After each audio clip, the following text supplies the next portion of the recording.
Hi friends, ఎలా ఉన్నా? నేను బాగున్నాను, మీరు కూడా బాగున్నారు అనుకుంటున్నానండి. ఈరోజు మా ఇంట్లో స్పెషల్ వచ్చేసి తోటకూర టమాటా కర్రీ అండి. అంటే ఒక్కొక్కరు ఒక్కొక్క విధంగా చేస్తారు. నేనైతే ఈ వీడియోలో చూపిస్తున్నట్టయితే చేస్తున్నానండి. మీకు నచ్చితే కనుక ట్రై చేయండి. వెజిటేబుల్స్ ఎక్కువ ఉంటాయండి మా ఇంట్లో, కాకపోతే ఆకుకూరలు అనేది చాలా తక్కువ అనమాట. ఎప్పుడో ఒకసారి చేస్తాను, కాకపోతే ఇప్పుడు హెల్త్ కండిషన్ బాగాలేదని చెప్పేసి ఆకుకూరలు ఏమైనా తీసుకురండి అంటే తోటకూర తీసుకొచ్చారు.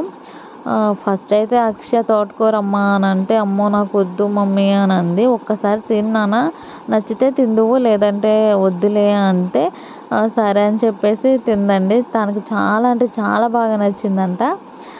ఇక అన్నం మొత్తం అయితే తినేసింది. నేనైతే కరివేపాకు అయితే వేయలేదండి ఇందులో. మీ దగ్గర ఉంటే వేయండి, నా దగ్గర లేదని వేయలేదు.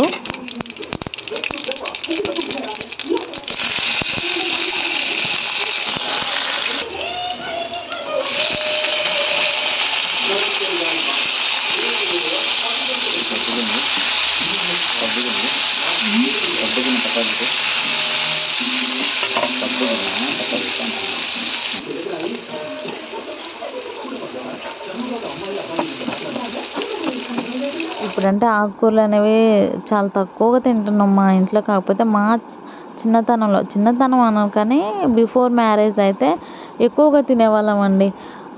వర్షాకాలం వచ్చిందంటే పొలాలు గట్టున దొరికిద్ది కదా, అంటే నాగలి కూర అని, బచ్చల కూర అంటే ఊర్లో ఇంటి దగ్గర తీగలకు ఉంటుంది అనుకోండి. గురుక్కూర ఇలాంటివన్నీ తెచ్చుకొని మంచిగా వండుకొని తినేది. ఇప్పుడు ఎప్పుడైనా వెళ్ళాక తిందామన్నా అంటే ఊర్లో అందరూ తెచ్చుకొని తింటారు, కానీ మేము వెళ్ళినప్పుడు సీజన్ ఆ టైంలో వెళ్ళాం కదా అనిపిస్తూ ఉంటుంది. అబ్బా ఈ కూర ఆ కూర తింటే బాగుంటుంది అని చెప్పేసి. ఎందుకంటే నాకు తెలిసినంత వరకు అయితే మా ఇంట్లో ఎక్కువగా ఆర్గానిక్గా పండించినవి ఎక్కువ తినేవాళ్ళము, బయట ఎక్కువ కొనుక్కునే వాళ్ళం కాదు. అంటే మా మదర్ ఉన్నప్పుడు మేము ఇంట్లోనే మా పెరట్లో వేసేవాళ్ళం మొక్కలు, కూరగాయ మొక్కలని, బెండకాయ, టమాటా, పచ్చిమిర్చి, చిక్కుడుకాయ, గోరుచిక్కులు, ఇలా అన్నీ, దొండకాయ తీగలు, చిన్న కాకరకాయలు ఊర్లో పండుతాయి కదా, అవి పందిరి వేసి చక్కగా ఇంట్లో అయిన తర్వాత చక్కగా కోసుకొని వండుకొని తినేవాళ్ళం. ఎలాంటి మందులు ఎలాంటి ఏమంటారు ఏమీ వేయకోకుండా మంచిగా పండించేవాళ్ళం అనమాట ఇంట్లోనే. చాలా అంటే చాలా బాగుంటుంది కర్రీ. అంటే హెల్త్ ప్రాబ్లమ్స్ అనేవి అసలు ఏమి ఉండేవి కాదు. ఇప్పుడైతే ప్రతి చిన్నదానికి హాస్పిటల్కి వెళ్ళాల్సి వస్తుందండి. ఏదో ఒక ప్రాబ్లం వస్తుంది. మొత్తం ఫుడ్ అంతా కల్తీ కదా. అందుకే నేను ఇంటికి వెళ్ళానంటే చాలు, మా పుట్టింటి దగ్గర నుంచి ఏం కూరగాయలు ఉంటాయి అవి తీసుకొచ్చేస్తానండి.